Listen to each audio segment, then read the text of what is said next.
오늘날의 교회에서 천국과 지옥에 대한 설교를 하거나 말씀을 하면 우리 옛날의 한국교회에서는 굉장히 두렵고 떨리는 마음으로, 그리고 정말 사실로 생각하면서 그렇게 생각하였는데, 요즘 들어서는 그런 설교를 잘 교회에서, 특별히 이제 대형교회나 이런 교회에서는 천국과 지옥에 대한 설교를 듣기가 어렵습니다.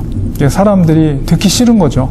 그리고 왜 지옥이라는 말을 통해서 사람들에게 왜 부담감을 주고 왜 두려움을 줘서 억지로 무슨 신앙을 믿게 하려는 그런 생각이 아닌가, 이런 생각 때문인지 어쨌든 대형교회나 교회에서 천국과 지옥에 대한 설교를 듣기가 어려운 시대 속에 있습니다.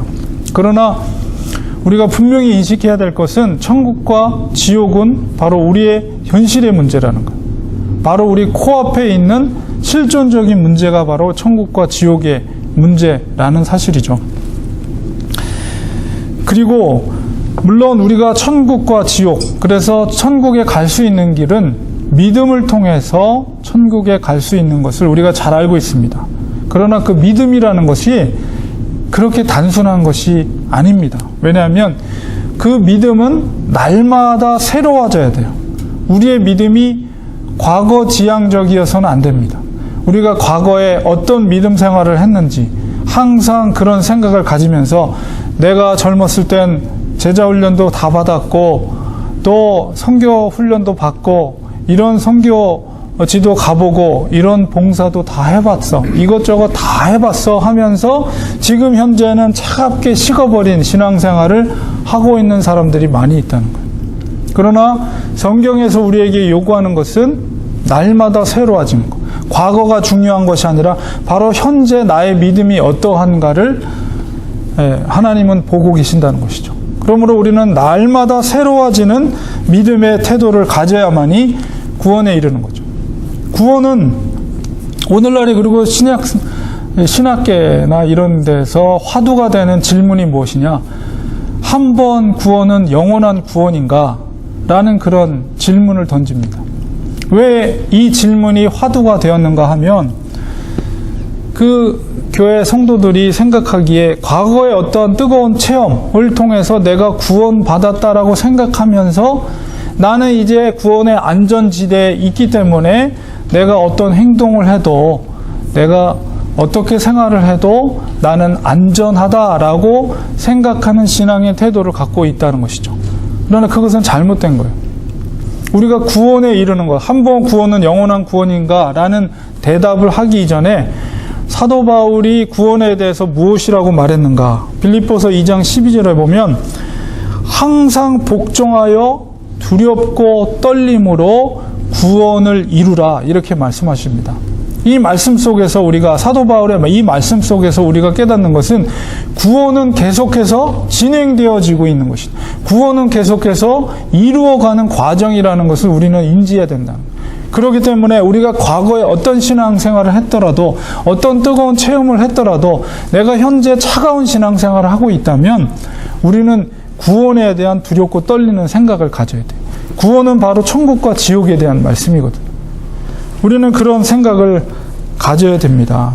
그렇기 때문에 반드시 우리의 구원은 항상 안전하다고 생각하면 안 돼.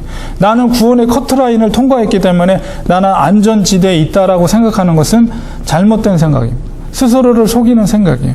우리는 사도 바울의 그 말씀대로 항상 두렵고 떨림으로 나의 구원을, 천국에 이룰 수 있는 나의 구원을 이루어가는 삶의 태도를, 신앙의 태도를 가져야 하는 것입니다.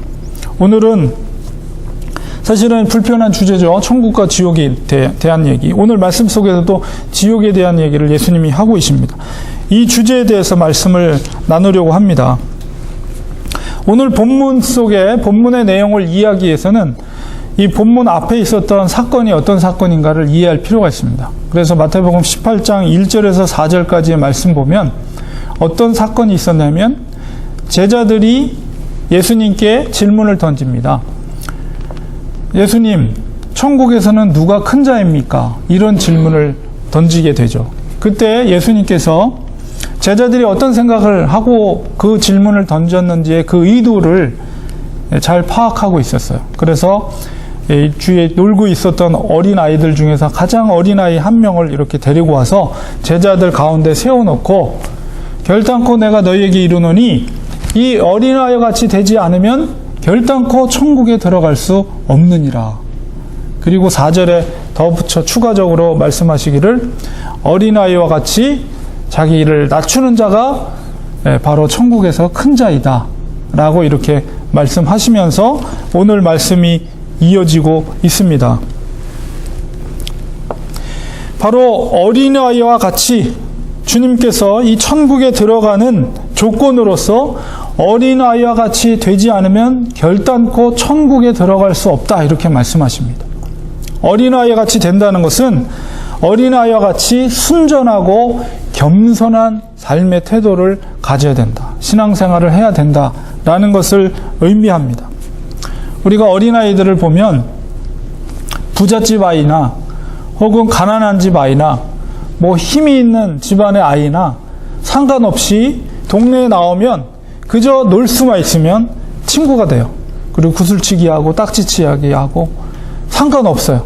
뭐 조금 좋은 옷을 입고 부잣집에 사는 아이나 가난한 집 허름한 옷을 입고 있는 아이나 다 꺼리낌 없이 그냥 동네에서 뛰어놀고 친구가 됩니다. 어른들이 그것을 구분하는 것이지 어린 아이들은 순전하기 때문에 이런 다른 생각들이 없기 때문에 그저 놀 수만 있는 사이라면 누구든지 친구가 되는 거죠. 그런 것처럼 어린아이와 같이 되지 않으면 천국에 들어갈 수 없다라는 것은 어른들이 갖고 있는 거칠애, 자기 자랑 이런 것들을 내려놓고 비워야 한다는 거예요. 자기 자신을 비우지 않으면 천국에 갈 수 없다라고 예수님이 말씀합니다. 또 어린아이같이 겸손하지 않으면, 겸손하다는 것은 자기를 비워야만이 내가 낮은 자리에 가고 다른 사람을 섬길 수 있는 그런 삶을 살 수가 있는 것이죠. 그래서 자기를 철저히 비울 때 비로소 바로 천국에 갈 수 있는 그런 심령으로 될 수가 있는 것입니다. 그리고 내가 비워지고 그 속에 예수 그리스도께서 주되심을 인정할 때 그렇게 살아갈 때만이 천국에 갈 수 있다라고 이렇게 말씀하고 계십니다. 예수님께서는 또 5절에 누구든지 내 이름으로 이런 어린아이 하나를 영접하면 곧 나를 영접함이니 이렇게 말씀하십니다. 내 이름이라는 것은 예수님이죠. 예수님의 이름으로 이 어린아이 하나를 영접하면 곧 나를 영접한 것이다. 영접하다는 것은 헬라어로 데코마이라는 말을 쓰는데 이것은 받아들이다, 수용하다. 예수님의 이름으로 이 어린아이를 수용하다, 받아들인다는 의미는 바로 교회의 형제로서 어린아이를 비유로 말했지만은 가장 연약한 성도 하나를 예수 그리스도의 이름으로 받아들이는 것이 바로 나를 영접하는 것과 같다 이렇게 말합니다. 예수님께서 나를 본 자가 곧 아버지를 본 자다 이런 말씀하십니다. 그래서 거기서 성삼위일체 교리가 나오는 것인데요. 오늘 말씀 속에서는 바로 어린아이 하나를 영접하면 곧 나를 영접한 것이다. 그것은 곧 다시 말하면 이 어린아이, 어린 심령, 연약한 성도가 곧 나를 영접하는 것과 같다라고 이렇게 예수님이 말씀하시는 거예요. 이 속에서 바로 하나님 아버지의 마음을 알게 됩니다. 하나님 아버지의 어떤 마음입니까? 바로 하나님은 그 하나님의 마음이 어디에 있는가를 알 수가 있는데 바로 그것은 바로 연약한 어린 자, 연약한 잃어버린 영혼에게 하나님 아버지의 마음이 있다는 것을 우리가 알 수가 있는 거예요. 어린 자가 곧 예수님과 동등하다라고 표현한 속에서 하나님 아버지께서 얼마나 연약한 성도, 그것은 다시 말해서 잃어버린 어린 양이에요. 잃어버린 어린 양에 대해서 하나님 아버지께서 얼마나 열정을 갖고 그 영혼들을 찾고 있는가를 그 아버지의 마음을 우리가 이 속에서 알 수가 있는 것이죠.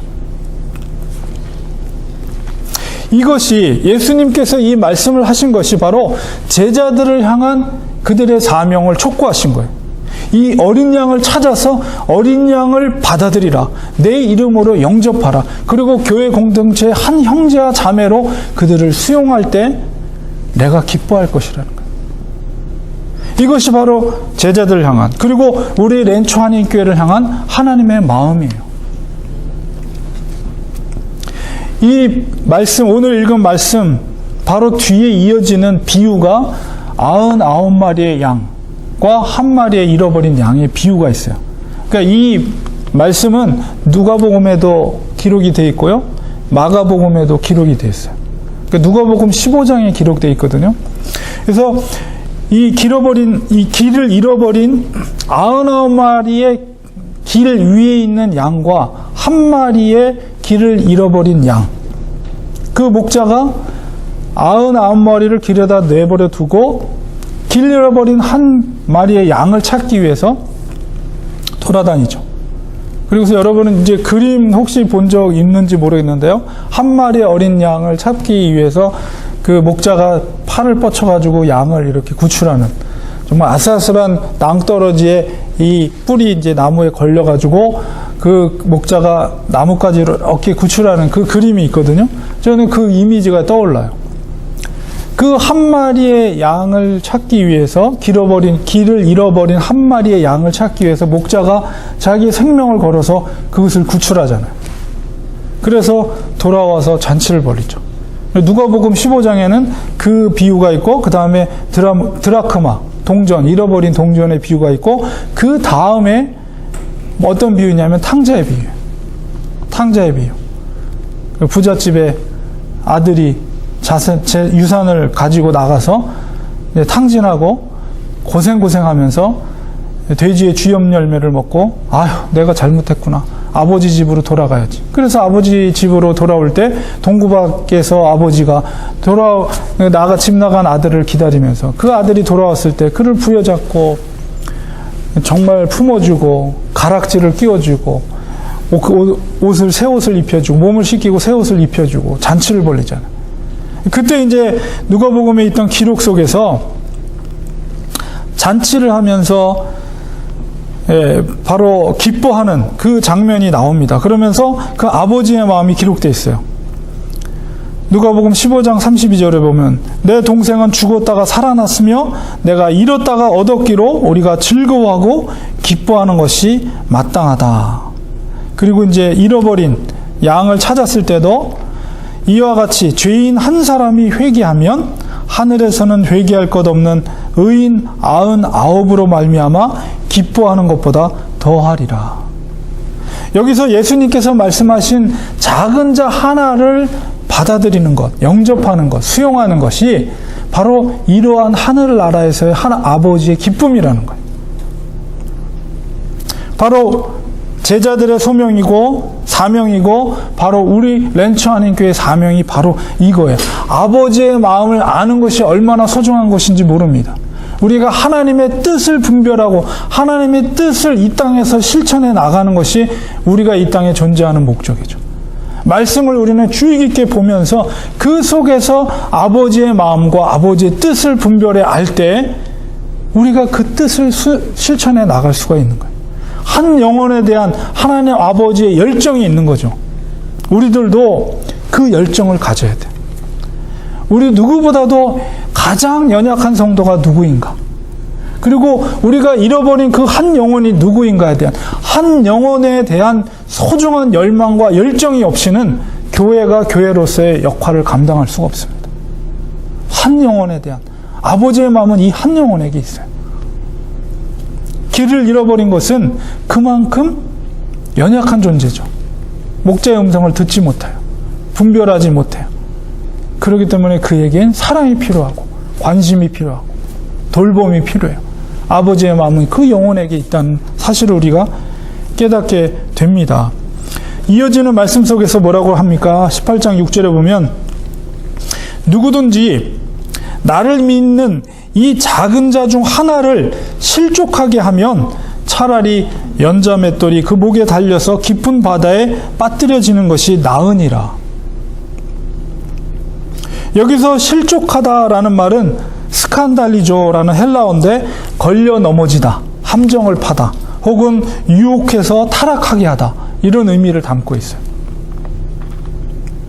실족하게 한다는 것은 바로 죄의 유혹을 통해서 구원의 길을 방해하는 것을 의미합니다. 아버지의 마음은 작은 영혼, 길 잃어버린 영혼에게 있는데 그 작은 영혼을 실족하게 하는 것, 그 영혼에게 구원의 길을 방해하게 하는 것, 그가 죄를 짓게 하는 것은 얼마나 무서운 말을 하고 계십니까? 연자의 딸을 목에 걸고 깊은 바다에 빠지는 것보다도 더 악한 죄이다라고 예수님께서 말씀하세요. 얼마나 하나님께서 그 영혼에 대한 소중함을, 열정을 갖고 계신가를 역으로 비유로 설명하고 계신 거예요. 오늘 말씀 속에서 6절, 7절, 8절, 9절까지 말씀 속에서 이 실족하다라는 말을 이제 두 가지로 구분해서 말씀하고 계십니다. 첫 번째는 바로 오늘 읽은 말씀처럼, 6절에 있는 말씀처럼 남을 실족해 하는 거예요. 이 믿는 자, 나를 믿는 이 작은 자 중 하나를 실족해 하는 것. 이 작은 자라는 것은 문자적으로는 어린이죠. 어린이. 그러나 의미적으로는 또 어린이와 같은 믿음이 연약한 자야. 예수님을 믿지만 믿음이 연약한 자. 이것에 대해 주님께서는 엄중한 말씀을 하고 계신 거예요. 그 연약한 자를 실족하게 하는 자는 차라리 연자맷돌을 목에다 걸고 깊은 바다에 빠져서 죽는 거죠. 연자맷돌을 목에다 걸고 깊은 바다에 빠지면은 어떻게 올라올 수 있겠어요? 그냥 계속 가라앉는 거죠. 그럼 죽는 거나 마찬가지. 그거보다 더 큰 죄악이라는 거예요.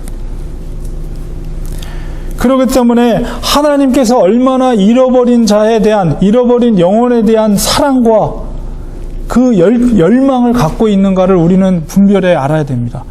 그러므로 우리는 영혼을 실족해 하는 자가 아니라 오히려 잃어버린 양을 찾아서 그 영혼을 아버지께로 인도하는 역할을 우리가 해야 되는 거예요. 그것이 바로 우리 교회가 해야 될 사명입니다. 절대로 연약한 자들을 실족해서는 안 돼요. 그들이 말씀으로, 기도로 새로운 생명을 얻고 아버지께로 다시 돌아올 수 있는 그런 역할들을 우리가 해야 된다는 거예요. 우리는 힘을 다해서 그 목자가 잃어버린 양을 찾기 위해서 자기의 생명을 다 걸고 낭떠러져 있는 그 어린 양을 구출하는 것처럼 우리는 그런 아버지의 마음을 이해하고 분별해서 나의 생명을 다해서 잃어버린 한 영혼, 길을 잃어버린 그 어린 양을 찾아서 그를 구출해내는 역할을 우리가 해야 되는 거예요. 그러므로 우리가 아버지가 가지고 계신 그 한 영혼에 대한 열망과 열정을 우리도 동시에 주님의 몸된 교회로서, 공동체로서 우리 성도들 한 분 한 분이 그 한 영혼에 대한 열정과 열망을 가져야만이 아버지의 뜻을 우리가 행할 수가 있는 거죠. 아버지의 마음을 알아야 돼요. 한 영혼에 대한, 잃어버린 그 한 영혼에 대한. 그러므로 한 영혼을 사랑하는 마음을 가져야 됩니다. 연약한 성도들을 사랑하는 마음을 가져야 됩니다. 그 영혼을 주님께로 인도하는 역할을 우리가 해야 됩니다. 반대로 만약에 그런 어린 영혼을 실족해 한다면 우리는 심판을 피할 수가 없는 거죠. 두 번째로는 나 자신을 실족해 하는 거예요. 8절 9절에 있는 말씀이 바로 나 자신을 실족해 하는 행위. 8절 9절에 만일 내 손이나 내 발이 너를 범죄하게 하거든 찍어내버리라. 장애인이나 다리 저는 자로 영생에 들어가는 것이 두 손과 두 발을 가지고 영원한 불에 던지는 것보다 나으니라. 여기도 분명히 천국과 지옥에 대한 말씀을 하고 계시고요. 9절에도 역시 마찬가지로 만일 내 눈이 너를 범죄하게 하거든 빼어내버리라. 한 눈으로 영생에 들어가는 것이 두 눈을 가지고 지옥불에 던져지는 것보다 나으니라. 이 말씀을 우리가 깊이 있게 묵상해 보면 이 말씀을 통해서 사도 바울이 말한 너가 두렵고 떨림으로 구원을 이루라 하신 구원의 과정이라는 것, 구원은 과정이라는 것을 다시 한번 깨닫게 됩니다. 내 손이 죄의 도구로 사용되고 내 발이 죄악의 현장으로 향하는 발이 되고 내 눈이 정말 음행을 저지르고 악한 것을 보고 세상의 즐거움을 즐기는 눈으로 사용된다면 그것이 바로 구원에 이르지 못하는, 차라리 그것이 잘라지고 빼어지는 고통이 있을지라도 그것을 버리고 천국에 가는 것이 합당하다라고 예수님께서 말씀하고 계십니다. 그렇기 때문에 이 구원이라는 것은 이런 결단과 아픔이 있는 거예요. 내 손과 내 발을 자르는 고통, 내 눈을 뽑는 고통이 있을지라도 그것이 죄악을 범하고 있다면 과감하게 그것을 끊어버리는 것이 구원에 이를 수 있다라는 것을 예수님이 말씀하시는 거예요. 그러니까 우리가 천국에 가는 것, 구원에 이르는 것은 그렇게 단순한 것이 아니다. 우리가 말로만 고백되어진다고 해서 되는 것이 아니라는 것이. 예수님께서 바리새인들을 향해서 뭐라고 말씀하십니까? 그들을 저주하며 회칠한 무덤과 같다. 회칠한 무덤이라는 것이 무엇입니까? 겉으로는 하얀색 회칠로 되어 있어서 너무나도 깨끗하고 경건해 보여. 그러나 그 속에 조금만 파고 들어가면 그 안에는 썩는 시체들이 있어요. 냄새나는 썩는 시체들이. 그것을 보고 예수님이 그 바리새인들을 보고 향해서 말하는 거예요. 우리들도 마찬가지. 교회에 나와서 우리가 보여지는 모습이 우리의 모습이 아니잖아요. 혼자 있을 때 진짜 나의 모습이 나타나는 거죠. 제가 설교하는 내 모습이 진짜 내 모습이 아니에요. 혼자 집에 있을 때 내 손과 내 발이 어디를 향하고 있는, 내 눈이 어디를 보고 있느냐, 이게 진짜 내 모습이죠. 우리의 구원을 이루어야 돼. 정말 우리의 구원을 방해하는 어떤 것들이 있다면 팔이 잘리고 다리가 잘리고 눈이 뽑히는 그런 고통과 아픔과 결단이 있더라도 세상의 것을 끊어버리는 것이 구원에 이르는 길이라는 거예요.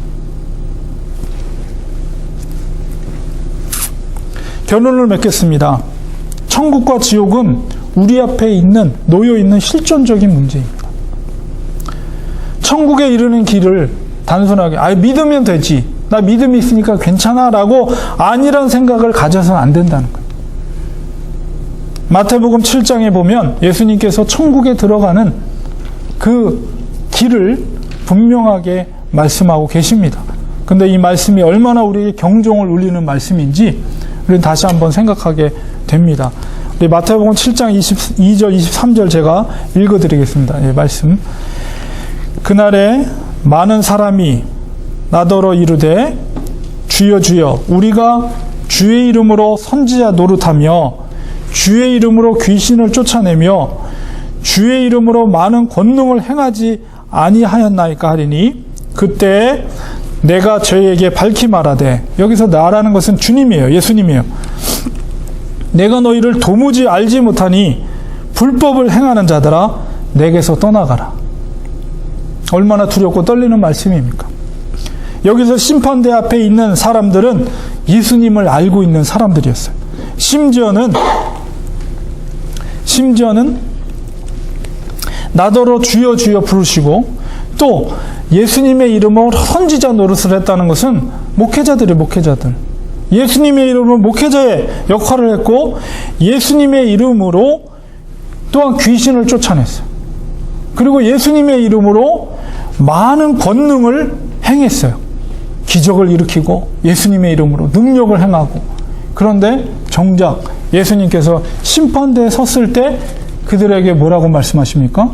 내가 도무지 너희들을 누군지 모르겠다는 거예요. 얼마나 이 기가 막힌 노릇입니까? 교회에 다닌다고 해서, 목사라고 해서 다 구원받는 게 아니라는 거예요. 이 말씀은. 오직 뭐라고요? 21절에 다만 하늘에 계신 내 아버지의 뜻대로 행하는 자라야 천국에 들어갈 수 있다라는 거예요. 하나님의 뜻을 알고 하나님의 마음을 알고 그 뜻대로 행하야만이 천국에 들어갈 수 있다라고 분명하게 말씀하고 있는 것입니다. 그러므로 사도 바울이 얘기했던 빌립보서 2장 12절에 있는 말씀대로 항상 복종하여 두렵고 떨림으로 너희의 구원을 이루어 가라. 이 말씀을 우리는 마음판에 새게 됩니다. 오늘 말씀처럼 천국에 들어갈 수 있는 길은 오직 예수님의 말씀처럼 어린아이와 같이 되어야 됩니다. 나 자신을 매일같이 비우고 주님의 주되심을 인정하는 것입니다. 나를 비우는 일은 절대 내 의지로 되는 것이 아니라 하나님의 절대적인 도우심이 필요합니다. 그렇기 때문에 우리는 하나님 앞에 엎드려야 돼요. 사도 바울도 이야기합니다. 오라 나는 공고한 자로다. 누가 나를 사망의 몸에서 나를 건지랴. 얼마나 그 대사도도 날마다 그 육체의 정욕 가운데, 성령의 소욕과 싸움 가운데 곤고한 자라고 외쳤겠습니까? 사도 바울은 날마다 하나님의 도우심을 간구했습니다. 사도 바울은 날마다 하나님 앞에 가까이 나갔습니다. 우리들도 역시 그렇게 해야 됩니다. 주님께 날마다 가까이 가고 내 자신을 비우고 하나님 앞에 기도해야 됩니다. 영적인 호흡으로서의 기도를 우리는 쉬어서는 안 됩니다. 그렇기 때문에 매일같이 날마다 새로워지는 신앙의 삶을 살아야 됩니다. 과거 지향적인 것이 아니라 현재 날마다 주님 앞에 내가 엎드리고 하나님 앞에 간구하고 기도하고 생명의 양식인 말씀을 묵상하고 매일 양식을 먹고 새롭게 됨으로 어린애와 같이 나 자신을 비우고 오직 예수 그리스도만이 주되심을 인정하면서 살아갈 때 우리가 천국에 갈 수가 있는 거예요. 절대적인 하나님의 도우심이 필요합니다. 그래서 우리는 날마다 기도해야 돼요. 날마다 말씀을 가까이 해야 돼요. 그래서 날마다 새롭게 우리의 신앙이 날마다 새로워지고 어린애와 같이 내 자신을 비우고 하나님의 마음의 뜻을 헤아려서 한 영혼에 대한 열정을 가지고 한 영혼을 찾으시는 아버지의 마음을 대신해서 우리가 그 영혼을 찾아서 그 영혼을 내 생명을 다해서 그 영혼을 찾고 그 영혼을 구하는 일, 그때 비로소 하나님이 기뻐하시는 거예요. 그때 비로소 너가 나의 뜻을 행하였구나, 너는 천국에 속한 나의 자녀이다 인정해 주시는 거죠. 그러므로 우리는 날마다 말씀과 기도로서 영적으로 새롭게 되는 그런 삶을 통해서 구원에 이르는, 하나님이 기뻐하시는 천국의 소망을 가지며 나아갈 수 있는 믿음의 성도들이 되시기를 간절히 축원드립니다. 기도하겠습니다.